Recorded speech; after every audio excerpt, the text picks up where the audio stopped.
आज का जो हमारा चैप्टर है वो है करंट इलेक्ट्रिसिटी।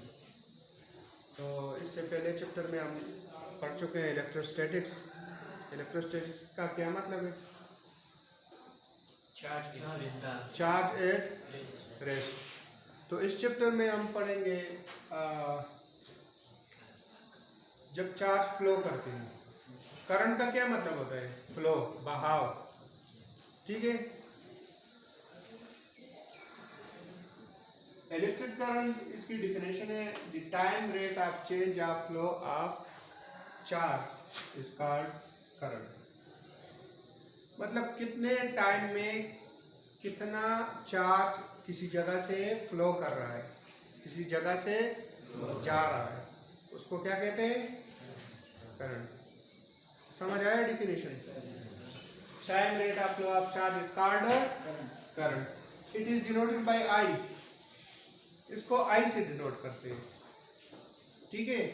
और इसका फार्मूला है, आप डिफिनेशन को देके टाइम रेट ऑफ चेंज, तो डेल्टा टी को नीचे लिखेंगे और of charge is called current, तो क्यों को ऊपर लिखेंगे। ठीक है। तो आई इज इक्वल टू क्यों divide by delta T. Delta T क्या है? Change in time, final time minus initial time. ठीक है। और इसका यूनिट क्या होता है? एम्पियर होता है। ठीक है। और एक एम्पियर किसके बराबर होता है? जब एक कूलम चार्ज 1 सेकंड में फ्लो करे, हम कहेंगे करंट कितना है? 1 एम्पियर। ठीक है। और जब हाफ कूलम चार्ज 1 सेकंड में फ्लो करे तो हम क्या कहेंगे? कितना एम्पियर है? Half ampere. ठीक है। लेकिन एक कूलम चार्ज जो है वो बहुत ज्यादा है, आपको पता है उसमें बहुत ज्यादा इलेक्ट्रॉन होते हैं। ठीक है। तो इसीलिए हम एम्पियर लफ्ज बहुत कम इस्तेमाल करते हैं और हम क्या इस्तेमाल करते हैं? Milliampere. क्या इस्तेमाल करते हैं? Milliampere. तो यहाँ पे मैं लिखता हूँ एम ए। एम का मतलब है मिली और ए का मतलब है एम्पियर। तो मिली का क्या मतलब होता है? 10⁻³ एम्पियर। मतलब 1 एम्पियर का 1000वां हिस्सा, 1 एम्पियर का 1000वां हिस्सा। अगर मैं यहाँ पे लिखूं 10 मिली एम्पियर, इसका क्या मतलब होगा? 1000 का 10। हाँ, 1 एम्पियर को 1000 हिस्सों में तकसीम करो और उसका 10 और उसका 10 हिस्से। ठीक है। तो अक्सर जो करंट हमारे इलेक्ट्रॉनिक्स चीजों में होता है, मोबाइल की बैटरी भी आपको पता है, उस पर लिखा होता है mAh। क्या लिखा होता है? वो मैं आगे बताऊंगा एच का क्या मतलब है। ठीक है। लेकिन अक्सर जगहों पे आपको मिलेगा MA। MA का मतलब होगा मिली एम्पियर। ठीक है। तो अब आप सिर्फ ये डिफिनेशन वगैरह याद कर लें। मैं अभी आगे बताने जा रहा हूँ कि करंट फ्लो कैसे करता है। ठीक है। लिख लिया? अच्छा, अब मैं इसके तफसील में जाऊंगा। इलेक्ट्रोस्टैटिक्स के बारे में आप लोग पढ़ चुके हैं कि अगर करंट इलेक्ट्रॉन अगर रेस्ट पे हो, मतलब चार्ज अगर रेस्ट पे हो तो उसकी क्या प्रॉपर्टीज होती है। ठीक है। उसका इलेक्ट्रिक फील्ड होता है, इलेक्ट्रिक फील्ड लाइंस होती है। और इसके अलावा हमने कैपेसिटर पढ़ा। ठीक है। सीरीज और पैरेलल कॉम्बिनेशन पढ़े। अब मैं ये बताने जा रहा हूँ कि करंट फ्लो कैसे करें।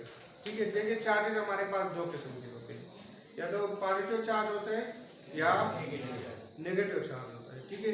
पॉजिटिव चार्ज अगर करंट के हवाले से बात कर ले तो पॉजिटिव चार्ज, नेगेटिव चार्ज हमारे पास होते हैं इलेक्ट्रॉन। और पॉजिटिव चार्ज कौन से होंगे भाई? पॉजिटिव चार्ज अक्सर हम पॉजिटिव आयन लेते हैं, क्योंकि प्रोटॉन जो है वो उसको न्यूक्लियस से निकालना बहुत मुश्किल काम। ठीक है। तो पॉजिटिव आयन को कौन सा आयन कहते हैं? केटायन।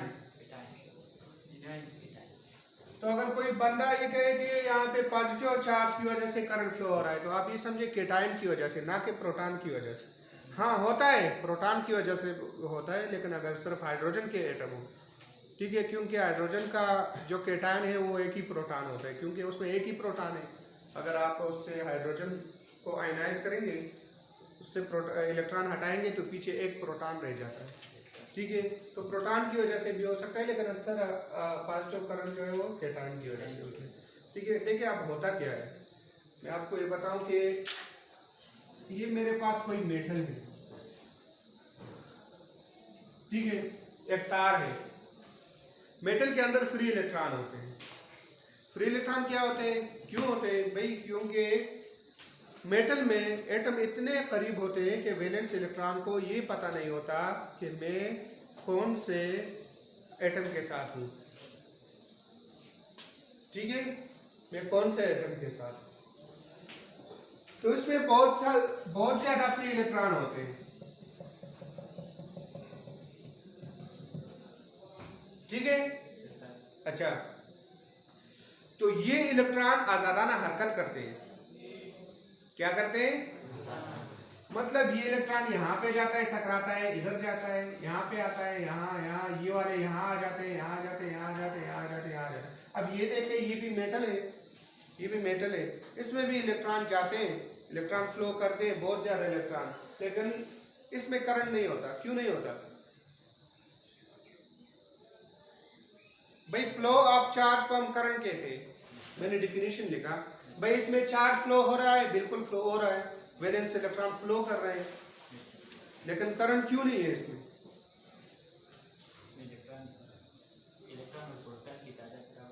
नहीं, इसमें मसला ये है, जितने इलेक्ट्रॉन इस तरफ जाते हैं उतने इलेक्ट्रॉन इस तरफ आते हैं।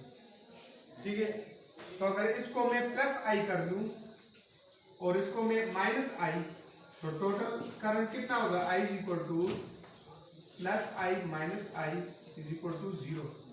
तो टोटल कितना होगा? 0। ठीक है,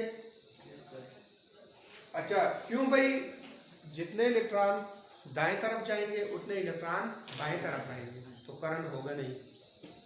करंट का भाई एक पाइप है आपके पास, उस पाइप में जितना पानी इस तरफ जाता है उतना पानी इस तरफ आ रहा है, तो यहाँ पे आपके पास पानी होगा? नहीं होगा भाई, जितना आ रहा है उतना जा रहा है। अब पानी हासिल करने के लिए हमें क्या करना पड़ेगा? एक तरफ से बंद करना। हाँ, हमें पानी का फ्लो एक तरफ करना होगा, पानी का फ्लो हाँ किसी एक तरफ करना होगा। तो पानी के फ्लो के एक तरफ करने के लिए हम क्या करते हैं? हम उसमें से पोटेंशियल डिफरेंस पैदा करते हैं। क्या पैदा करते हैं? Potential difference. मिसाल के तौर पर मैं आपको एक बात समझाने जा रहा हूँ कि यहाँ पे एक टैंकी है और यहाँ पे एक टैंकी है।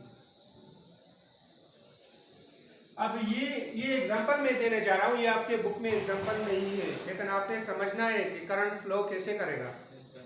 ठीक है, बात आ रही है समझ?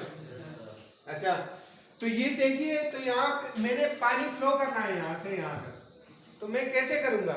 मुझे यहाँ पे पानी का लेवल हाई रखना है और यहाँ पे पानी का लेवल लो रखना है, तब जाके पानी फ्लो होगा। ठीक है, और जब दोनों लेवल बराबर हो जाएंगे तो फिर पानी फ्लो नहीं होगा।